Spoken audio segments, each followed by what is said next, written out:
Hello everyone, welcome back to our channel. My name is Imran and today we are going to talk about WooCommerce booking tutorial. It's a very easy tutorial, so let's get started. First of all, I believe that you have already installed WooCommerce, and if not, just go ahead and click on plugins and add new plugin. Once you do that, you can obviously install that from over here.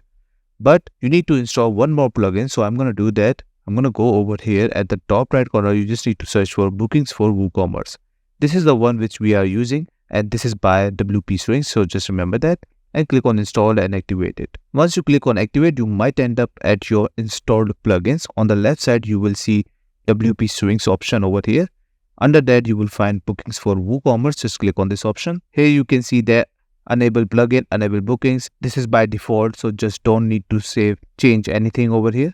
Click on configuration settings. If you want to change anything into that, you can also do that. Just go to the availability settings. This is where the everything exists. Here you can set the availability settings of bookings. If you want to, you can enable that from over here, and obviously you can select the start and end time also. After that, click on additional cost. You will see something like this, and here you can just name, and you can add slug, you can add description, booking cost, and multiple by number of people, multiple by duration.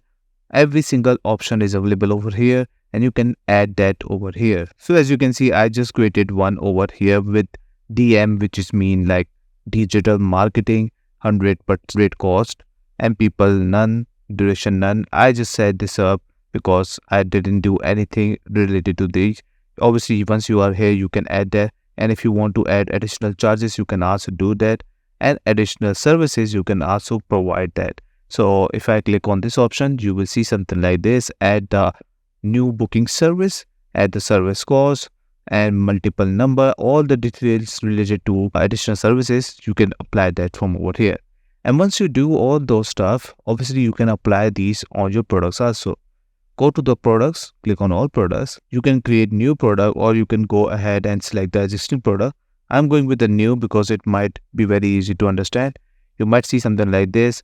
At the bottom, you will find product data. Click on this, and here you will find product for bookings. Click on this, you will see everything related to it. You can add booking type, quantity, booking information, confirmation, cancellation, order status, and even booking unit, all those stuff. And on the left side, we have costing, people, services, availability, cart flows, and get more options through the extensions also from WooCommerce. But I believe for booking, these are enough for you. And once you do that, obviously this will create the page for that specific product for booking, and you can start adding bookings. That's it. This is all you need to know how to do it. I hope you like this video. Please subscribe. Bye bye and take care.